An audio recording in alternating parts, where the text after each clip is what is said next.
હું doctor Dhaval Ajmera, assistant professor, department of medicine, PDU medical college, Rajkot. Gitaben પેશન્ટને અમે 15 તારીખે રેફરન્સ ફર્સ્ટ ટાઈમ જોયો. મેડમના કોલ આવ્યો ત્યારે પેશન્ટની હાલત બહુ ગંભીર હતી. લોહી બહુ હોઈ જવાથી બ્લડ પ્રેશરનું મળતું નહોતું. હૃદયના ધબકારા ઓછા થયેલા હતા. એટલે પછી ત્યાં ઓબ્સ્ટેટ્રિક આઈસીયુ જનાના બિલ્ડિંગમાં કમ્બાઇન્ડ મેનેજ કર્યું. 2 દિવસ ત્યાં મેનેજ કરવા ખાતે પછી પેશન્ટની કન્ડિશન બગડતી ગઈ. કિડની ડેમેજ થતી ગયું છે. લીવર ફંક્શન ડિરેન્જ થતા ગયા છે.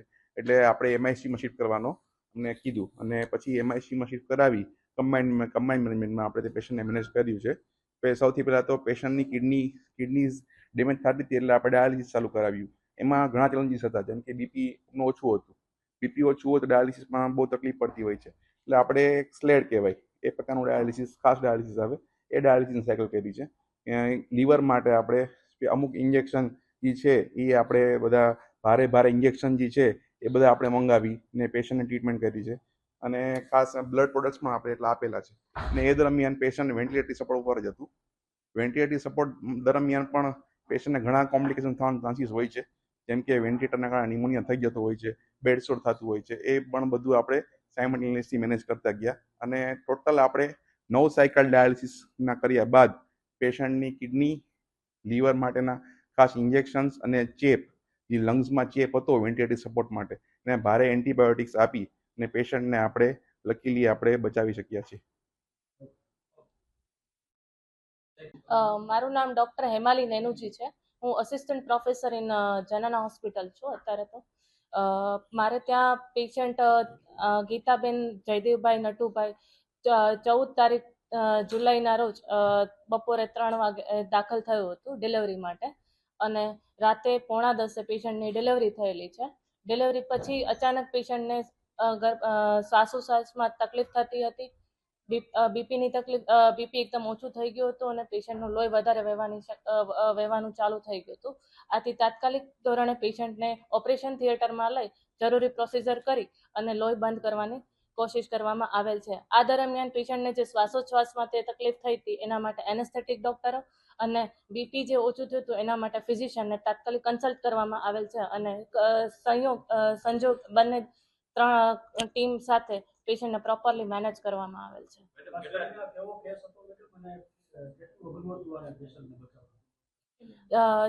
જ્યારે પેશન્ટનું નોર્મલ ડિલિવરી થઈ ગયા પછી અચાનક બીપી ઓછું થઈ ગયું અને એના જે લોહી એકદમ વહેવા માંડ્યું એટલે એ ટાઈમે પેશન્ટનો ઓલમોસ્ટ શ્વાસમાં તકલીફ પડવા માંડી હતી, તો એને વેન્ટિલેટર સપોર્ટ પર રાખવું પડ્યું હતું અને એકદમ બીપી લો થવાના કારણે અને એકદમ લોહી વહી જવાના કારણે પેશન્ટના બીજા મહત્વના અંગો જેવા કે લીવર, લંગ્સ એટલે કે ફેફસા, એના કિડની પર અસર થયેલી હતી તથા એની લોહી જામી જવાની જે ક્ષમતા હોય એ પણ ઓછી થઈ ગઈ હતી. એ પ્રમાણે એ ટાઈમે અમે લોકોએ તાત્કાલિક મેનેજ કરી એને બ્લડ અને બ્લડ પ્રોડક્ટ્સ આપેલા હતા અને જે શ્વાસમાં તકલીફ થાય એના વેન્ટિલેટર સપોર્ટ આપેલો હતો. આ સિવાય લીવર અને કિડનીની જે અસર થઈ છે એના માટે ફિઝિશિયન ડોક્ટર જોડે તાત્કાલિક કન્સલ્ટ કરેલો છે પેશન્ટ.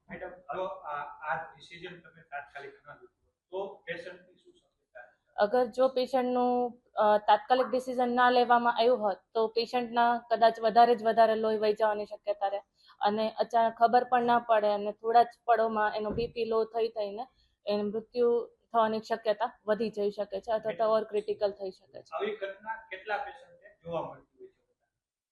આવી પેશન્ટ મતલબ તમે 30-40 પેશન્ટ જુઓ ત્યારે અચાનક પીપીએચ છે કે અચાનક લોહી વહી જવાનું શક્યતા હોય, એકાદું પેશન્ટ જે નોર્મલ હોય અને અચાનક પીપીએચ થવાની શક્યતા જોવા મળતી હોય છે. અરાઉન્ડ 15 થી 20 લોકોએ એક સાથે મેનેજ કરેલું છે આ પેશન્ટ. તેમાં ગાયનેકની ટીમ પણ આવે છે, એનેસ્થેટિસ્ટની ટીમ પણ આવે છે, ફિઝિશિયનની ટીમ પણ આવે છે. ક્રિટિકલ કેર વાળો જે પાર્ટ છે ફિઝિશિયન વાળા મેનેજ કરેલો છે.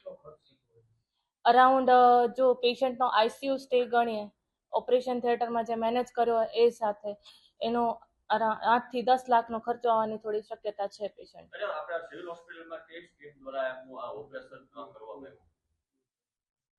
જેએસએસકે સ્કીમ સાથે કરવામાં આવેલું છે.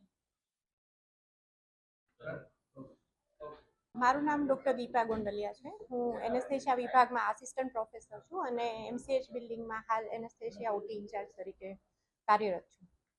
મેડમ ખાસ આ પ્રકારનો જ્યારે કેસ આવતા હોય છે કારણ કે મલ્ટીપર્પઝ ઇન્જરી કહી શકાય અને સાથે ટીમ વર્કથી કામ કરવાનું હોય છે એ મહત્વનું હોય છે શું કહેશો? યસ, આ ખરેખર જ્યારે આ પેશન્ટ અમે ઓટીમાં રિસીવ કર્યું, જ્યારે પેશન્ટને ઓટીમાં ઓપરેશન માટે લેવામાં આવ્યું ત્યારે પેશન્ટ ખરેખર ખૂબ જ ક્રિટિકલ કન્ડિશનમાં હતું અને આપણે એવું કહી શકીએ કે દર્દીને પલ્સ આવતી નહોતી, બીપી રેકોર્ડ થઈ શકે એવું નહોતું અને દર્દી ખૂબ જ ગંભીર પરિસ્થિતિમાં હતું. એટલે તાત્કાલિક ધોરણે આપણે દર્દીને જે ક્રિટિકલ કેર સારવાર આપવી પડે એ આપણે તાત્કાલિક જ શરૂ કરી કે ઓક્સિજન પ્રોપર મેન્ટેન રહે તેના માટે તો પેશન્ટને તરત જ વેન્ટિલેટરી સપોર્ટ અને બીપી મેન્ટેન કરવા માટે આપણે તાત્કાલિક જે હૃદય સુધી નળી નાખી એટલે કે સેન્ટ્રલ લાઇન એ નાખી અને તાત્કાલિક બીપી મેન્ટેન કરવા માટેની બધી ડ્રગ્સ અને દર્દીને ખૂબ જ લોહી વહી ગયું હતું એટલે એના માટે બ્લડ અને બ્લડ પ્રોડક્ટ્સ એ બધું આપણે તાત્કાલિક ધોરણે આપ્યું અને સાયમલ્ટેનિયસ